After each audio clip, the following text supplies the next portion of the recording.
Hey, first, we want to tell you about a giveaway that McDonald's is doing in western Wisconsin and here in Minnesota. They're giving away these backpacks to kids that need them, and you just have to bring your parents along, right? Absolutely. At 8 a.m., starting at 8 a.m., they're going to give it to the first 100 school-age children, K through 8, at all the participating McDonald's. So head on in. You don't even need to buy anything, but of course, a McMuffin sounds pretty good right now. So thanks to McDonald's for doing that. We're talking thousands of these going out today. 20,000 across Minnesota and Wisconsin. So we love it. So go to McDonald's and check this out. Again, starting right now, and 100 at each store. Right? And until supplies last, I would imagine.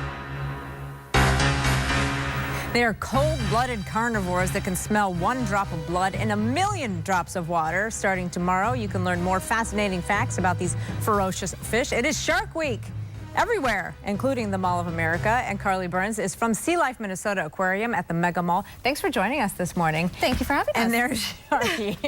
Of course, we always have Sharky with us. I was afraid I was going to get attacked by a land shark live on TV.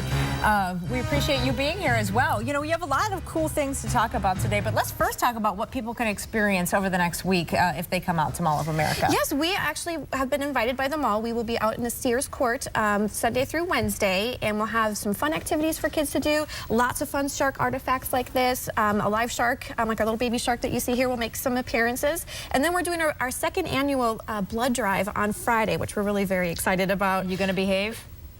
Probably not. I don't know. I thought he would give me the standard yes. Of course I will. No.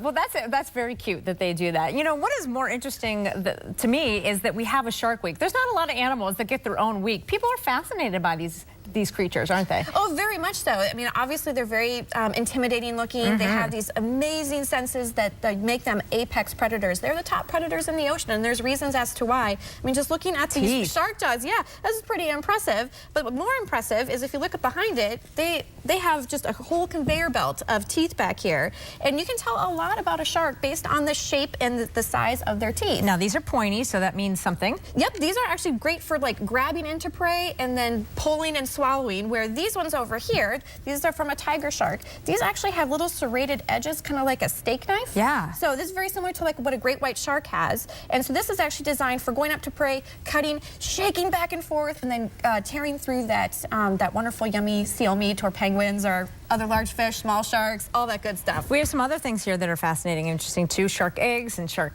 fins. Yes, I think one of the most interesting things about sharks is that they give birth 3 separate ways. The first way is our smaller species of shark is a little shark egg like this. Sometimes it's called a mermaid's purse. And our little baby shark over here, this is a brown banded bamboo shark. He actually came from an egg just like this. So it's very similar to a chicken egg. So there's a little yolk in there and it's a little embryo. So as that embryo develops, the yolk gets smaller, and then they push their way through just like a chicken would hatch.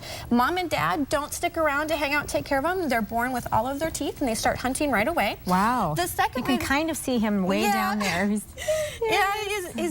actually, what's really interesting about these guys is that he's got these nice little stripes on there. Boy, he really is not cooperating. He's very camera shy. But that's a camouflage. Again, you know, mom and dad don't stick around. And then the second way that they give birth is internally. They hatch the eggs inside mom, and then mom bursts them out. That's a little bit larger species of shark. And then our pelagic shark, our open water sharks, they give live birth, just like we do, which is quite interesting. And one of the other things that you said is this is how you feed a shark with this instrument right here. And people can actually come see you guys feed sharks behind the scenes, right? Exactly, exactly. I get that question a lot, is how do we feed the sharks, and why don't the sharks feed on their tank mates? We feed our sharks 3 times a day because it takes them about 72 hours. There he goes. About 72 hours for them to digest their food. So by keeping them hungry or keeping their tummies full, they don't go into hunting mode and eat their tank mates. All right, if he bit me, would it hurt, this kind of shark? No, his teeth are pretty little. Okay. That's good to know, because you said if he gets spooked, he could jump out of the tank. Yeah, well, that is their response, is they can do this tail walking thing. Because this is a little guy. He likes to hide in little nooks and crannies in the coral reefs. But those bigger sharks, like what you saw earlier in the video, like our nice sand tiger sharks, those guys, they kind of cruise around looking for prey. You know, they're pretty hardcore. All right, and Sharky, you'll be there for Shark Week, won't you? Oh, you're so excited, aren't you? You get your whole week. That's so fun. All right, SeaLife Minnesota Shark Week runs tomorrow through August 7th at Sears Court at the Mall of America. The public, of course, is invited. And still ahead.